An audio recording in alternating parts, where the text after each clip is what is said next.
Hey, what's going on? I'm Will, And I'm Steven. and this is the Post P Chronicles. So, Steven, what do we have going on today? We got a very special guest, but before we get started, make sure you like, subscribe, YouTube, Spotify, Apple, and make sure you share it with a friend. And stay tuned because we're going to have our very first Post P Chronicles get-together event.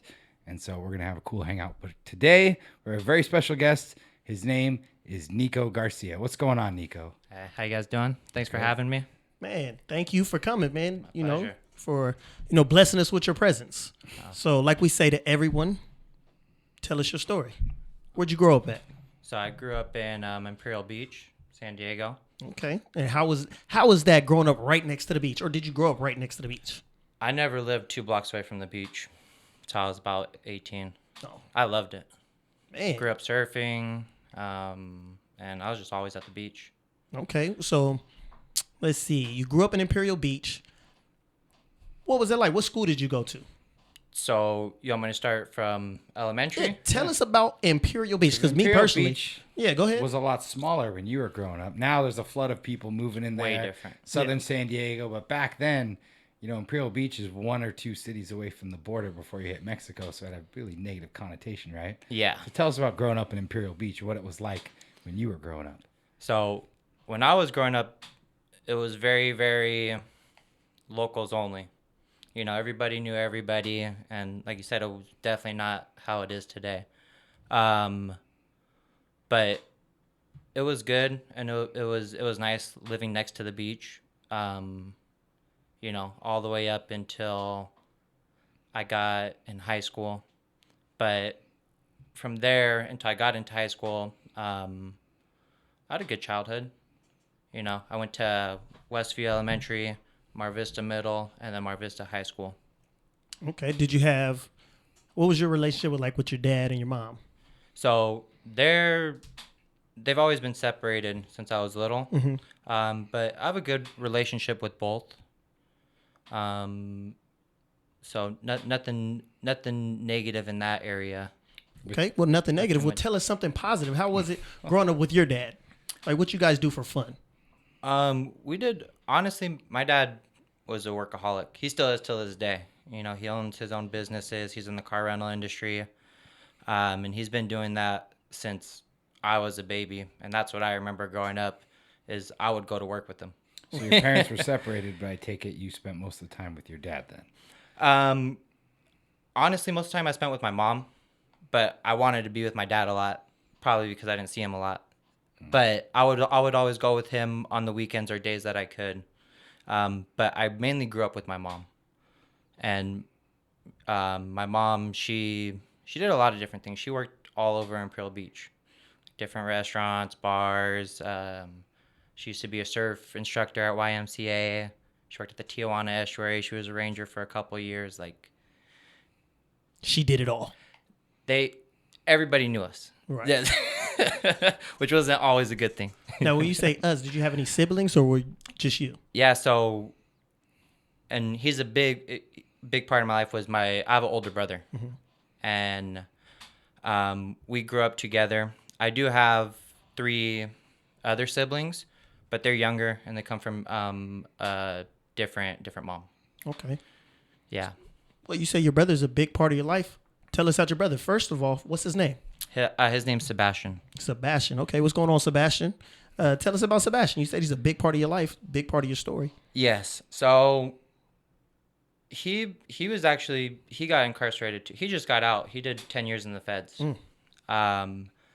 And once I got into high school, when me and him, because he's about 3 years older than me, so once we got a little bit older, that's when we started to kind of drift into the wrong direction, I guess is the best way to put it. But I always followed my brother. Because when I lived with my dad for a year, my first year of high school, and I went and I played football up in Fallbrook. All the way until then, I always played sports. Played hockey, soccer, and football. Those are my 3 main sports. So I went to go play football up in Fallbrook, and after the first year, I missed the beach. So, Because your dad was living in Fallbrook, right? yeah. Mom was living in Imperial Beach. Yeah, so it's a big change. difference. Because Yeah. Fallbrook, I don't know if you know, it's just mountains. Yeah. And when I was there, it's just football. On season, off season, it's like bodybuilding almost, like it's just constant work, which I liked. But like I said, I miss the beach more. So, so after like that first year, I moved back to Imperial Beach with my mom. And when I moved back, I lost touch with my dad for about 4 years. I didn't see him for almost 4 years straight. And that's kind of when my brother stepped in. I won't say stepped in, but that's when I was like, I think the best way to put it, I was looking for like a father figure, Definitely. And that was my brother because he always watched over me, protected me, and was just like a second dad to me. 3 years older than you. Yep. So you're a freshman in high school or finishing your first year. That puts your brother as a junior or senior at that point? He was a junior. Okay. So I remember he was finishing up high school, but he wasn't in high school. He was in and out of juvenile hall, and jail once he turned 18. Like, he lived that type of lifestyle. So let's focus on that for a second. Your brother was your role model, your protector, someone you're very close with. Now you lose contact with your dad. Your brother's getting in a ton of trouble. So what, after your freshman year, does that look like? What type of example is your brother setting for you? Not good ones. But for me and him, we didn't know the difference between right and wrong to a certain degree. Like, everything that I was doing, and I can't speak too much on my brother's behalf because I don't know if he knew it was right or wrong. But, I just was following his footsteps, and what he was doing was surviving. It wasn't like he was a gang member or anything like that. He was a hustler. Now, living with your mom, was she super poor, or what put your brother into this survival mode? I mean, dad missing? Was it your mom's poor and she's working all these odd jobs trying to get by and support the family? Or is your brother just running into the wrong people and now he's like, okay, I'm just going to hustle and make a living for myself? What was it, do you think, turned your brother that way? So, I wouldn't say poor because, we had a roof over our head, and we had food, but we didn't have a lot of money. And at this time, my mom, she got married, and she had my little brother, her son. But right before my son was born, or I believe when he was born, she found out, we all found out that her husband had stage 4 lung cancer. And that's pretty much terminal, right? He passed away. Yeah. Yeah. Sorry to hear that. It's okay. As your younger brother's on the way. Yeah. So he made it about, I remember, like, after that, like, until my little brother was like a little bit over like 3 years old. Yeah. So he got to see his son born. Yes. That's a blessing. Yeah, it was beautiful. But I saw him fight chemo, and every night he would be dripping in sweat, like coming out of a sauna, throwing up blood and looking like death. Like, I'll never unsee that. And it was just a different look. So do you think maybe your brother not wanting to be a burden, he maybe took on all these other things upon himself, because he's like, my mom's dealing with her husband that's dying, my mom's suffering, my mom's not in a good place, I gotta do what I gotta do to make ends meet, take care of myself. Yeah, but like I said, like, it's different when you look on paper and you see someone with a criminal background. It's easy to say, okay, he's not a good guy. There's more to it than that. Trust me, I've had that done to me plenty of times. But my brother was a really good person. And, he was just trying to survive, support himself. He was trying to help my mom, and he was helping me. A child's role to take that role. And the damage that it causes. Well, we see the damage, not just there to was him, a void. but to Niko too. Yeah, there was a void, and that void needed to be filled. and he felt it with his brother, and his brother was living his life, but he was doing the best he can with you. And no knock on him, but he was a kid too. Yep. He was a kid. Without a doubt. Not making the best decisions, but you needed that. So you looked up to him and you want to emulate the father figure in your life. But that father figure should have been your father. Yeah. So. It's crazy. Not crazy, but it was a blessing in disguise. Because I'm the... So where are we gonna... Where are we gonna... Or where do we leave off on so we can kind of make it flow a little more natural? Father figure. Right? So we could cut... Well, we could cut back to Will and say, as we were just talking about, I want to highlight the importance of fatherhood, and then Will can go on a little speech about that real quick. Do you want to cut to Will and say, as we were just talking about, and then go right back into it? All right, just let us know when you're ready. So we're just talking about the importance of fatherhood, and I just wanted to recap everything that you said, because from what I heard, you had a great relationship with your father up until that 4-year gap where you didn't talk to him. And so how old were you at that time, you said? I was almost 15. So 15 years old, you didn't have the dad that you grew up knowing. And so that void that was left was filled with your brother. Or tempted to be filled. Or tempted to be filled with your brother, the man that you looked up to. And you said, like, I wanted that father figure. And all boys want a father figure. Yeah. And your brother, no knock on him, but he was a kid himself, trying to raise himself, trying to do, whatever he was supposed to do. I'm not advocating for anything, but at the same time, he was a kid, so I just want to highlight again the importance of being there. Fathers, men, be there for your kids, because those absences, you see what happens. And it's a void, you said every son wants a father. I think every son needs a father. It's a need. And I think that it's showing that your decisions are not made in a vacuum, right? Mm-hmm. When you as the father leave, I'm sure your mom was struggling. Yep. One of her sons was in and out of juvenile hall, and then the next son kind of just followed suit.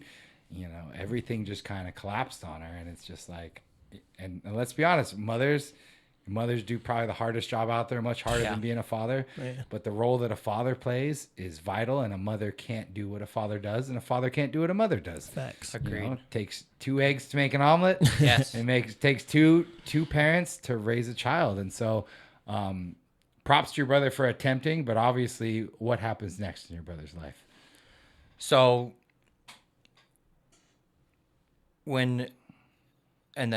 but we're going back to just when I was in high school with them, yeah, right? You're in high school with your brother, and, you said your brother was getting into a little bit more trouble.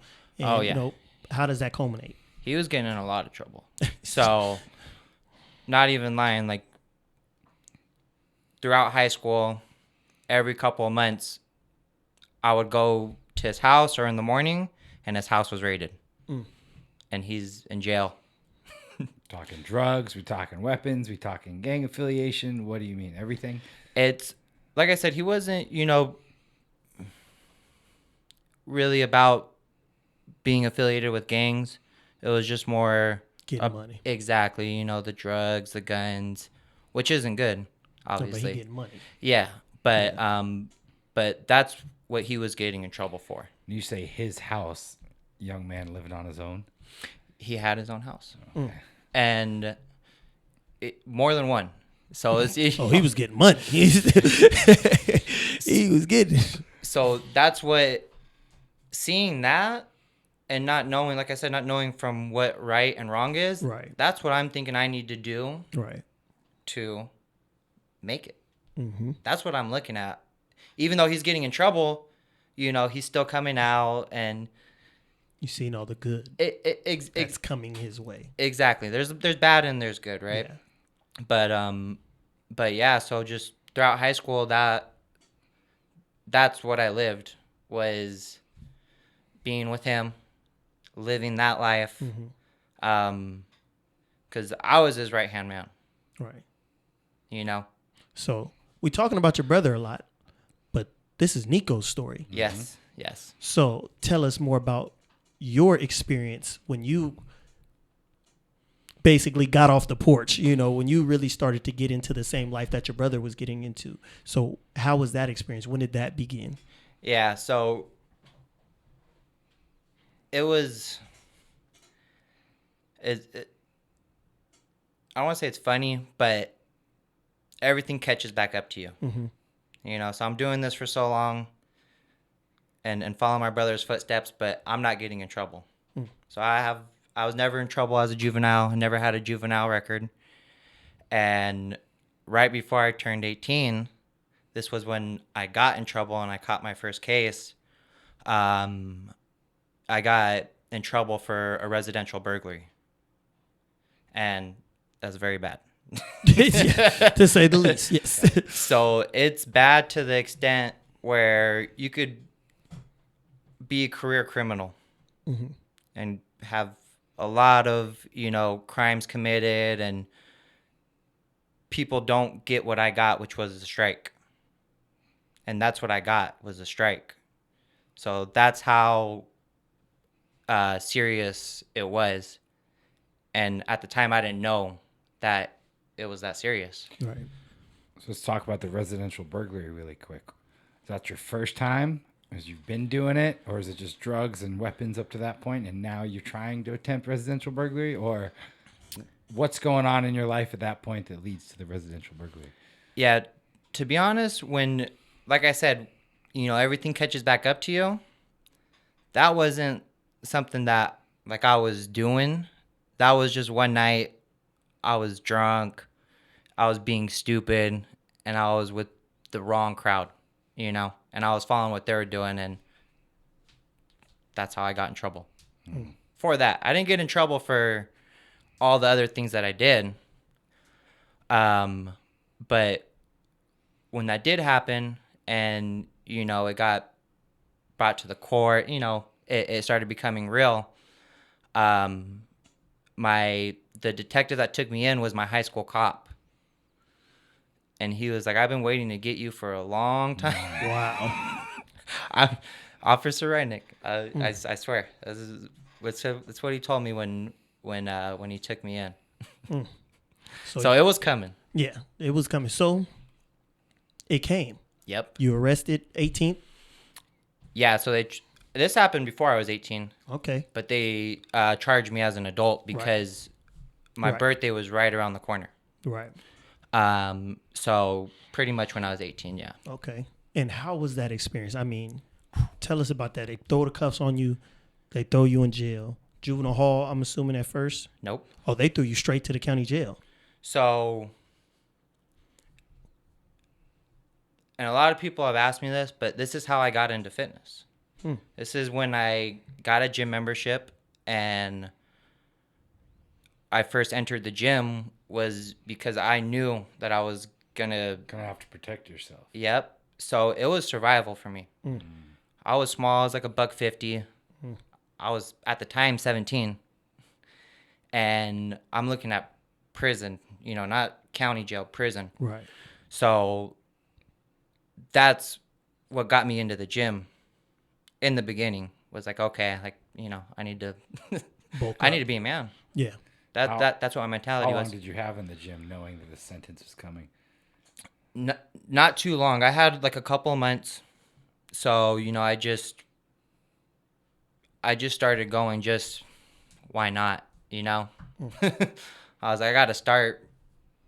What was that first gym that you went to? Family gym. Family gym. Right. Shout out to Family Gym. Family Gym, prepping for prison. Yeah. Prepping for prison. And there were probably more people in there on the same route because it wasn't the nicest gym. Wasn't the nicest family, huh? No, it was right off Imperial Avenue, right there in downtown. Like the little Skid Row of San Diego. Yeah. So, okay. So you said you had a couple months. So now you finally go into prison. So at the time I'm fighting my case. And that's what they want to give me. Is they wanted to give me, I believe it was like a 5-year sentence. Because at that time, the residential burglary was high.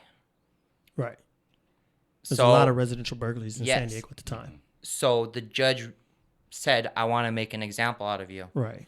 That's why they didn't really have no leniency. Like I said, I had no Priors. no priors, nothing as a juvenile. This was my first offense. But they, they hit me hard. They gave me a strike, and I'm fighting the case, trying to get a lower sentence, which I did get. So I spent about 3 months, going through Fighting your case. exactly, the whole process. Uh-huh. Maybe a little bit under 3 months, like 2 months, and then they sent me to a halfway house, Okay. work furlough. So you never went to prison? Not yet. Not yet. Story's not over. Okay. Well, let's go. So I go to work furlough, and I finish that. I do 6 months in the work furlough. Okay. So right when I leave the work furlough, and I finally, I'm not in the clear, but I'm done with That sentence. exactly. Right. Because when you work furlough, technically you're still Right. Oh, in custody. Yes. Yes. Not technically, you are in custody. You are. Yeah. So I was out of custody, and a week after I was out, I was stupid, and I went back to my hometown to Imperial Beach, and I was at the beach. I was drinking, and I tried to drive home, and I got in an accident. And I'm still on probation. So they brought back up that case with this case and conjoined them. And they, I don't want to say recharged me, but they didn't forget about that. Did they give you like a joint suspension? Basically, stay out of trouble for this long, and we'll let those charges go away. But if you get in trouble again, we'll hit you with the charges that you had Exactly. prior. That's exactly what I had. Yeah, joint suspension. Yep, from the residential. So you would have been, after the work furlough, scot-free if you just... Stayed out of trouble. Oof.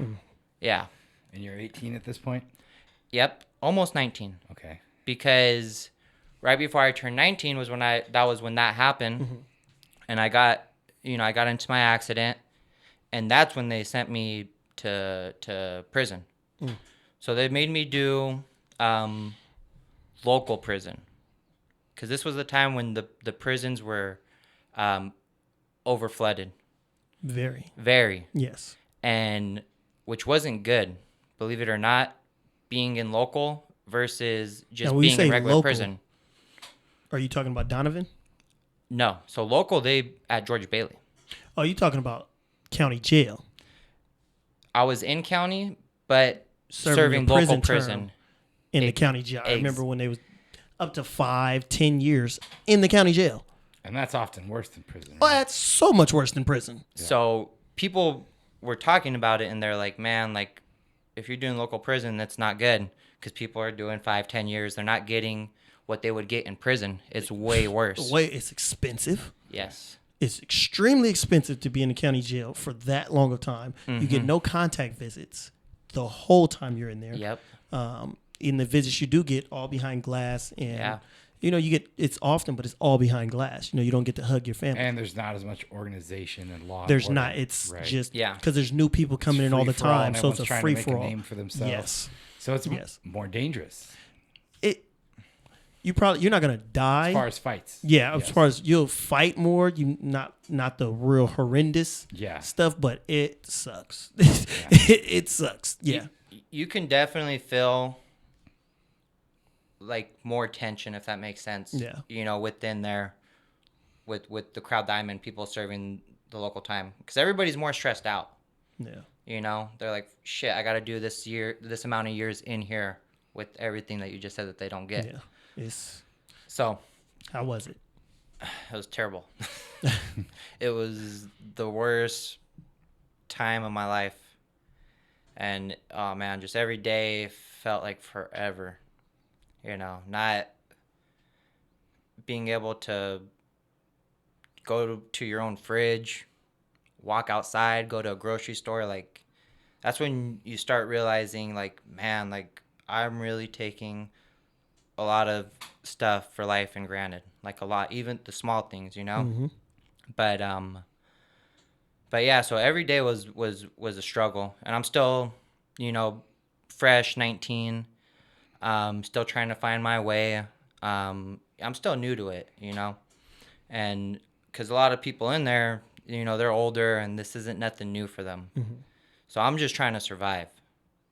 And I'm about a little bit over 5 months in there.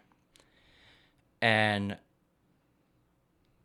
you know, finally I was situated. You know, I was in my dorm. I was cool with my roomies and all that stuff.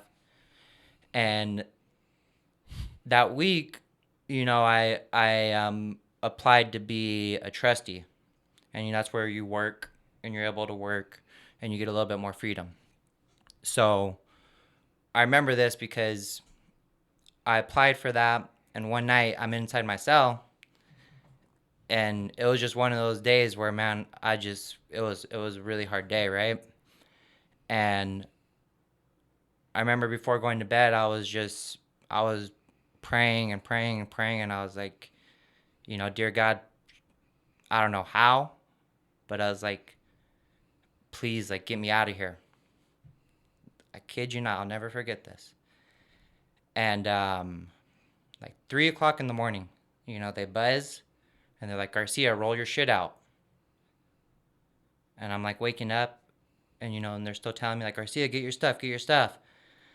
And I was like, man, it's probably for Court. no, trustee. You know, they're probably going to move me because I was done with court. Oh, okay. And my my cellie, he was trying to tell me to stay. He's like, man, he's like, just stay. He's like, trust me. He's like, you're already situated. And he was an older cat.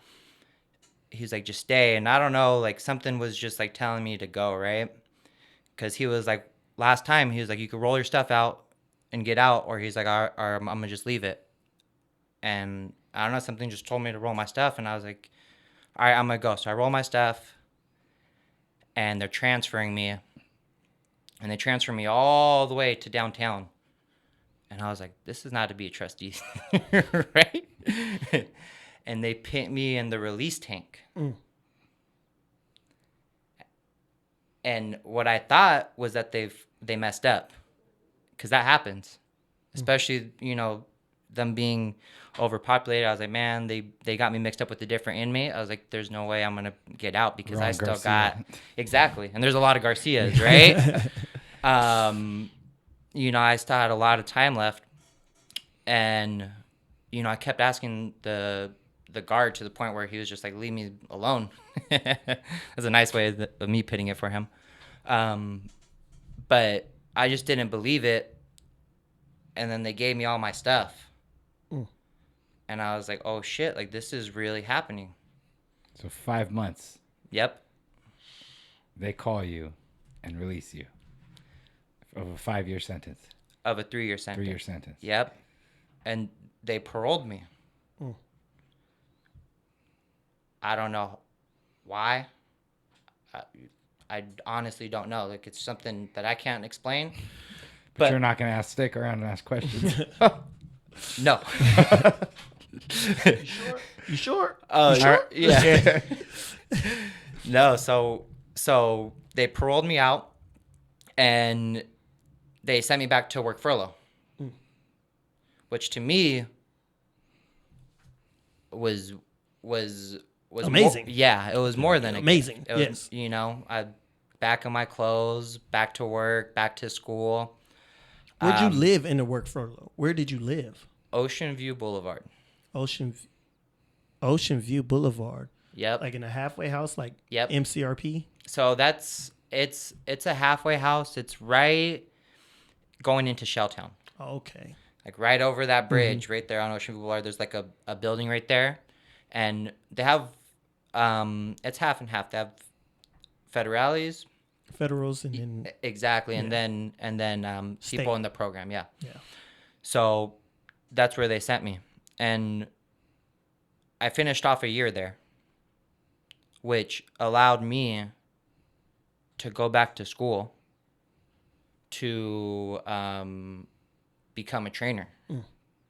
That's where I got my cert, and that's like where my career really started, was when I was in the work furlough.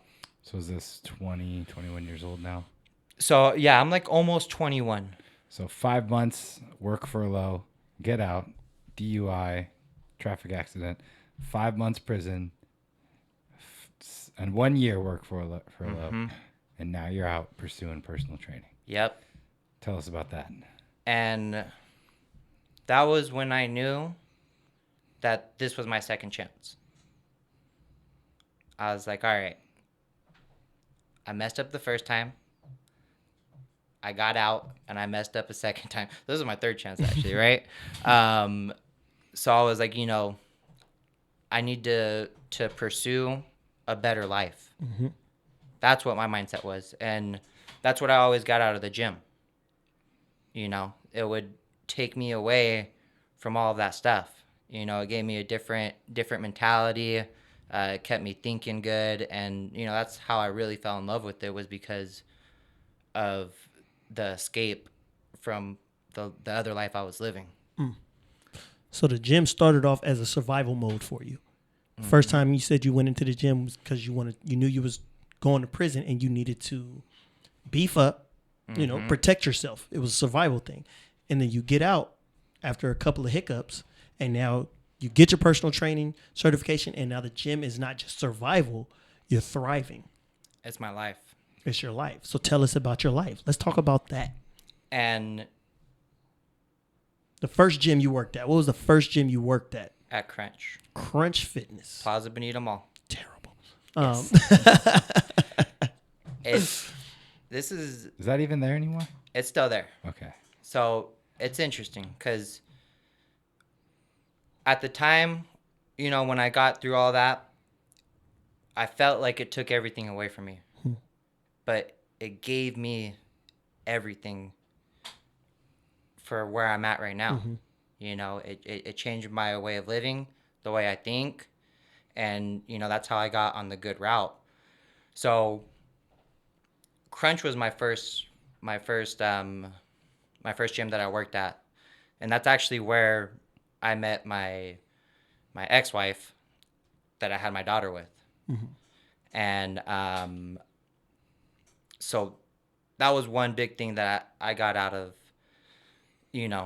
everything. So Crunch is my always kids. going to be a blessing. Always has like a special place in my heart.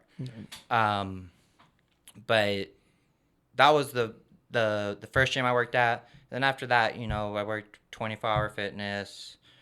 I worked at LA Fitness for a while. I worked at a different Crunch in Carmel Valley. I worked back at the family gym where I started. Uh-oh. At 2 different locations. I did independent training for a little bit. Like this was 10-year span. Is fitness all you've ever wanted to do? Your biggest aspirations? I mean, me personally, I started bodybuilding at 19, fell in love with it, and my whole trajectory changed. Obviously, you compete now. We'll get into that in a second. But it seems like fitness from day one, you started to protect yourself, but that's all you've ever wanted to do? Or do you have other aspirations going forward? Or I love fitness so much, it saved my life? It was just one of those things that I knew it was going to keep me going and keep me on the right path. And I never experiencing the whole going through prison and the work. I never, ever, knock on wood, want to do. The day I left, I said, I'm never doing this again. I promised myself, and I won't. And I knew that being in the gym was going to keep me out of it.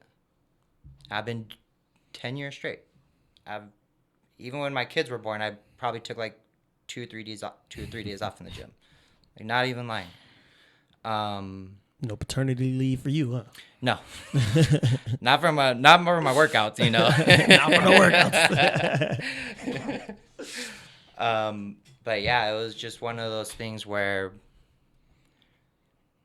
I knew what was going to bring me prosperity. Yep, and my success and a better life, and that's exactly what it did.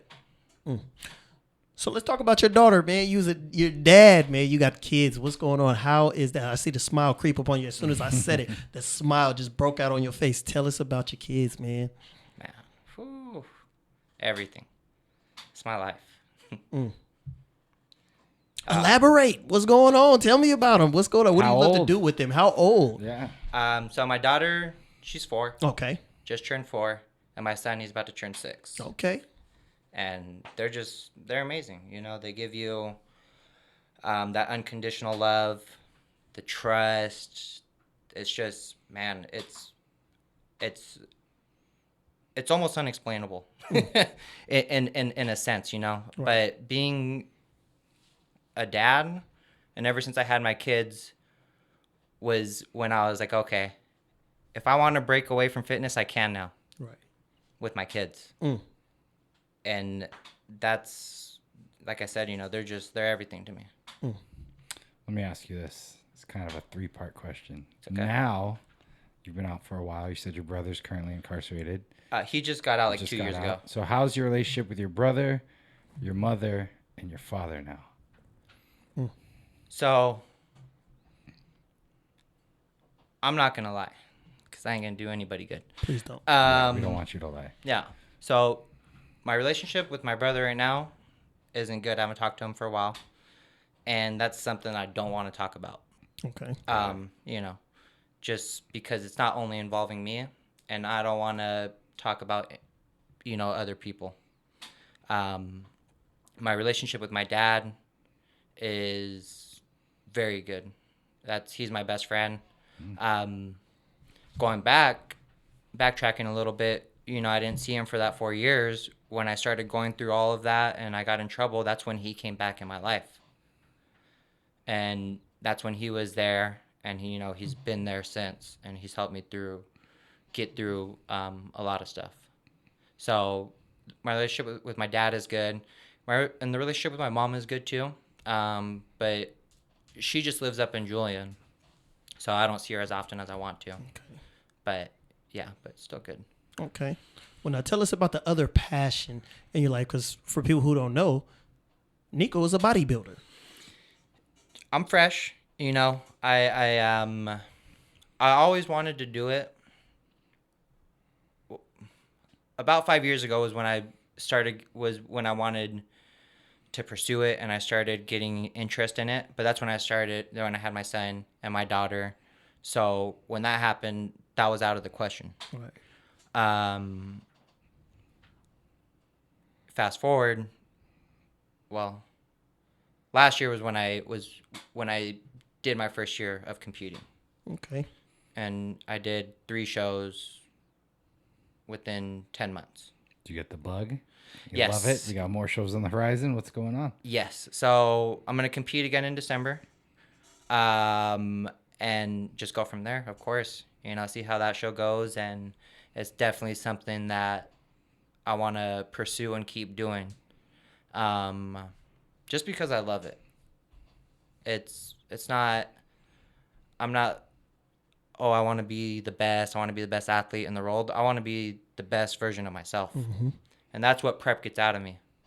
It puts me onto a different mentality, different discipline. Just that structure. Yeah, I absolutely love it. Don't get me wrong. Yeah, you know, when you get closer to shows, you feel like shit. Yeah, but even then, there's still, you still like it. You know, it's like, okay, I'm getting closer to show. But yeah, I love everything about it.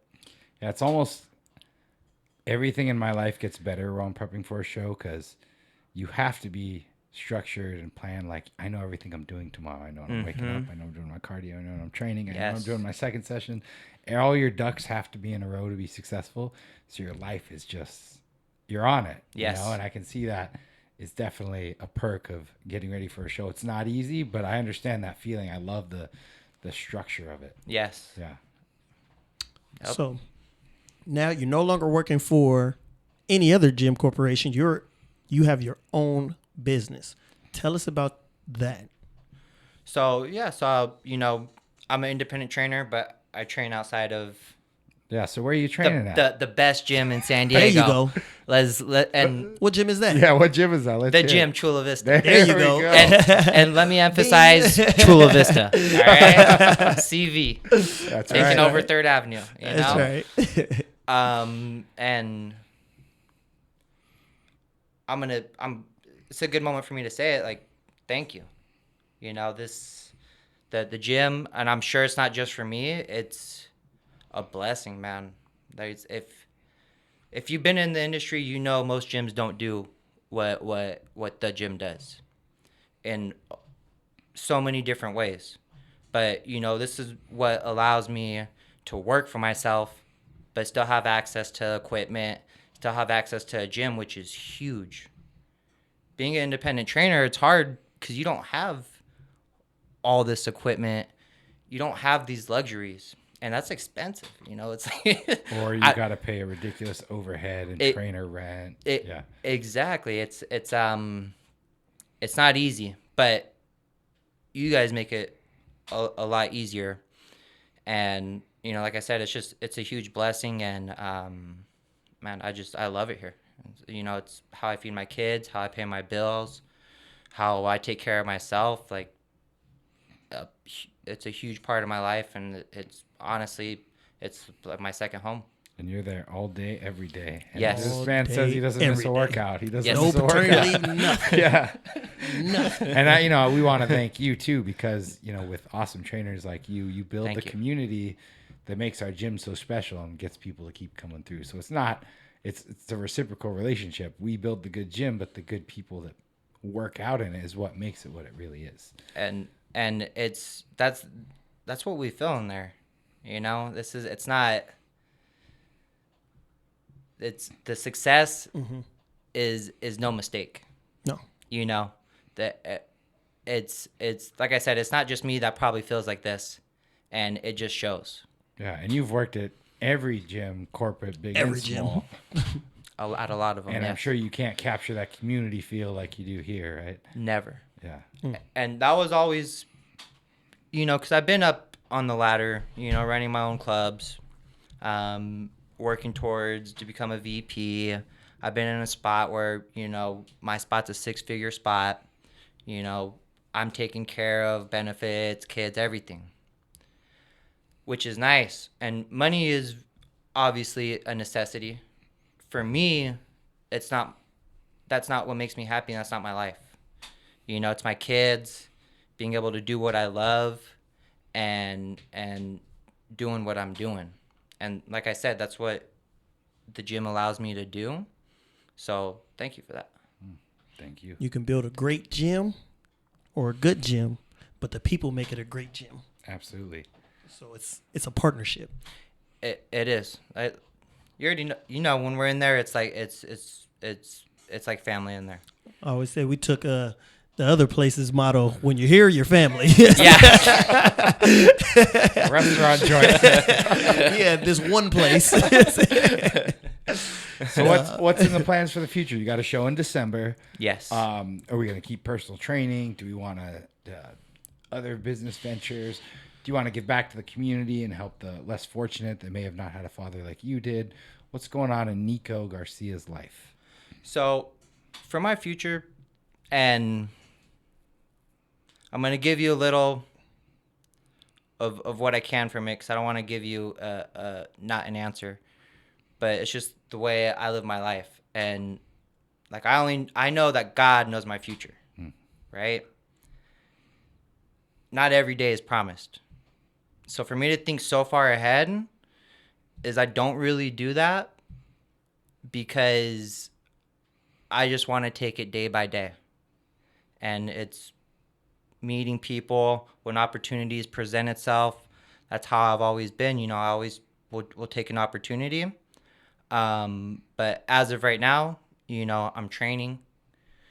I'm working with people. I'm trying to help them the best I can to change their lifestyles and change their mind. And that's what I tell everybody. I'm not really here to push you physically. I want to push you mentally. And I want you to feel what I feel. Like, if I'm able to do this, then when I go outside the gym, nothing's going to break me. Nothing's going to take me down, because my mind is that strong. And I know I could do it because I'm doing it. I just got to apply it to the other areas of my life, because that's what I do. And that's how I've got my success and where I'm at today. So, that's what I preach, and that's what I want to give back to people. And like I said, you never know, and hopefully one day, when when the opportunity comes, I would love to give back.